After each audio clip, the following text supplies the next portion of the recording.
Bonjour les amis, c'est Ed 26 Charlie Tango 842 et j'ai décidé de tourner une vidéo en français, non seulement parce que ça fait un certain temps que je n'ai pas tourné une vidéo exclusivement en français, mais aussi parce que j'ai eu quelques questions à propos de cette antenne-ci, la HP9 Charlie Victor, et toutes ces questions ont été en français. Donc, je devrais signaler tout de suite que cette antenne, bien que ce soit une antenne fait maison, ça n'a pas été fait par moi. Je l'ai acheté d'occasion à une foire radio-amateur il y a 2-3 ans. Donc, j'ignore l'identité du constructeur, puisque c'était un stand d'un radio club où je l'ai acheté.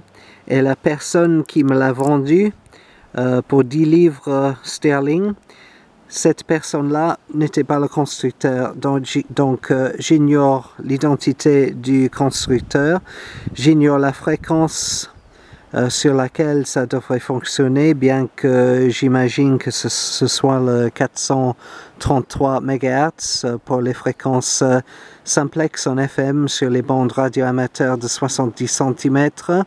Et j'ignore l'âge de cette antenne également. C'était très bien marché parce que si j'allais acheter une antenne HP9 CV 9 chez un revendeur, ça me coûterait beaucoup plus de 10 livres sterling. Donc j'ai fait des mesures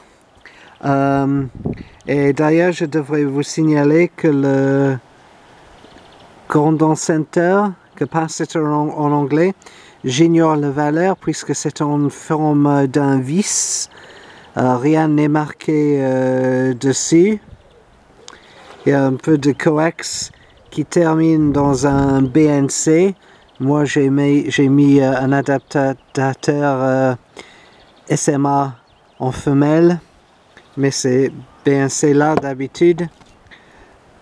Ou d'origine, devrais-je dire plutôt. Et j'ai fait un dessin, je m'excuse, je ne sais pas bien dessiner du tout.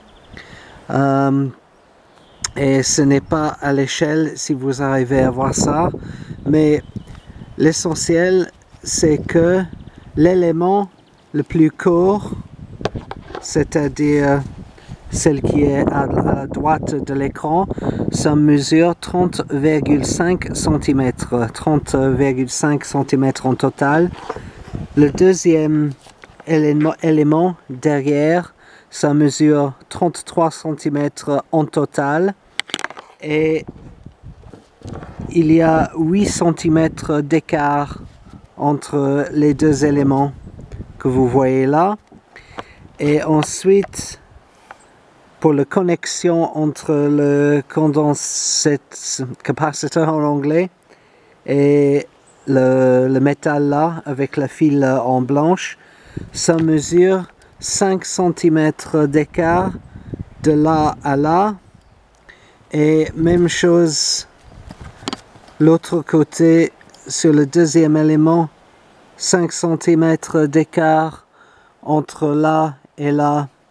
Et j'ai mis un peu de scotch puisqu'il y avait un peu de colle là-dedans, mais le colle est séparé du métal, donc j'ai mis un peu de scotch pour tenir tout ça en place. Donc voilà, l'antenne fait maison, mais pas dans ma maison à moi.